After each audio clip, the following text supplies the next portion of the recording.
Have you ever felt like your loyalty could become your biggest enemy? That feeling when you put your whole world on the line for someone, and all you get back is a deep wound. My name is Sophia. I'm 28, and living in the streets of Philadelphia has taught me a bitter truth. You can be someone's light in their darkness, but that doesn't mean they'll hold your hand once things get bright. My story might sound familiar to you, or maybe it's a warning you need to hear. By the end of this, you'll understand why sometimes the biggest betrayal doesn't come from enemies, but from the person we loved more than ourselves. Philadelphia winters are quiet. The air always carries this strange dampness mixed with the smell of burning wood. I still remember the first evening I met Mark. It was in a small coffee shop, where the scent of freshly ground coffee blended with the earthy smell of old books. Mark wore a very simple citrus cologne, slightly lemony and fresh, the kind that instantly makes you trust someone. There was an innocence in his eyes, or maybe it was just the exhaustion of a battle he had already lost that pulled me toward him. I've always been like that.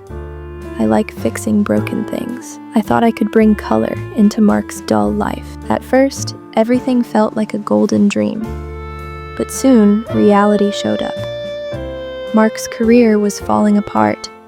There were constant fights in his family, and he was slowly sinking into depression. I remember those nights when the room felt heavy with fear and sadness, that stale smell that comes from closed windows and not showering. Mark wouldn't shave for weeks, and his clothes carried a bitter mix of sweat and cigarettes, but I never pulled away. I'd sit next to him, hold his hand, and say, "Mark, it's going to be okay. I'm here." I used my savings to pay off his debts. I distanced myself from my friends because Mark didn't like crowds. I made him the center of my world without realizing my own identity was slowly fading. Time passed, and my efforts started to pay off. I filled out job applications for him, helped him prepare for interviews, and pulled him out of that darkness. Slowly, Mark's life began to change. He got a job at a big company, and his confidence came back. Even the smell of our home changed. It was no longer sweat in the air, but expensive leather bags and jasmine-scented room freshener. Every morning, Mark wore sharp suits and replaced that old citrus cologne with an expensive musk fragrance. I thought I had won my battle. I believed that the man whose hand I held in the mud would hold mine even tighter when he reached the sky. But human nature is strange. When someone needs support, they stay at your feet, and the moment they grow wings, the same hand that taught them how to fly starts to feel like a burden. I began noticing small changes. Mark started coming home late. When he hugged me, there was a new scent on his coat, a sweet, sharp vanilla smell that wasn't mine. When I asked him about it, he'd get irritated. "Sophia, you're getting too suspicious. I'm busy with work. I'm tired." His voice didn't have that warmth anymore. It had an edge. He looked at me like I was holding him back, like I reminded him of a past he wanted to forget. My heart was breaking quietly, but my loyalty kept me tied to him. I told myself it was just work stress. Maybe I just needed to be more patient. One evening, while snow was falling in Philadelphia, I made his favorite dinner. The kitchen smelled of roasted spices and fresh bread. I wanted us to be the old Sophia and Mark again. Then, his phone lit up with a notification. He was in the shower. I had never checked his phone before. But that day, something inside me shook me awake. The message was from someone named Alex. I opened it, and I felt like I couldn't breathe. It wasn't just a message. It was a whole life he had built behind my back. Photos, conversations, and the secret behind that vanilla scent. It was all there. Mark had written, "Sophia is a burden. I'm just waiting for the right time to leave her." In that moment, I hated the smell of the dinner I had made.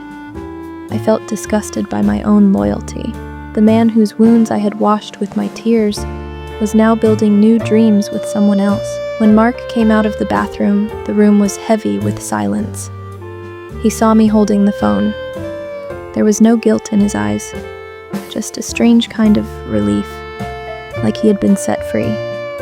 Calmly, he said, "Sophia, I never wanted you to find out like this, but the truth is, I've changed. I don't want that old life anymore. I don't want the version of you that reminds me of my failures." His words carried the scent of that expensive musk cologne, which now felt like poison to me. In one moment, he dismissed years of my sacrifice as an old life. I didn't scream. I didn't slap him. I just stood there, like a stranger in my own home. I realized betrayal has its own smell, cold and metallic, like iron. That night, I packed my bag. I didn't take anything with me except my dignity. As I walked out the door, Mark didn't call after me. He didn't try to stop me. Today, I live alone in a small apartment. The air here is clean. There's no one else's cologne in the room, just the scent of my favorite lavender candles. I've learned that loyalty is expensive, and wasting it on cheap people is an insult to yourself. I stood by him during his hard times because that's who I am, not because he deserved it. Betrayal does break you, but it also removes the blindfold that keeps you from seeing the truth. Now, when I look back, I don't feel sad about losing Mark. I feel sad for the Sophia who lost herself trying to build a man who was never truly hers. Loyalty doesn't always come back, and that's okay. In the end, you live with your loyalty, not with their betrayal. The cold air coming through my Philadelphia window doesn't scare me anymore. It reminds me that I'm free. And the scent of freedom is better than any expensive perfume in the world. I'm not trying to be someone else's light anymore. Now, I'm my own light,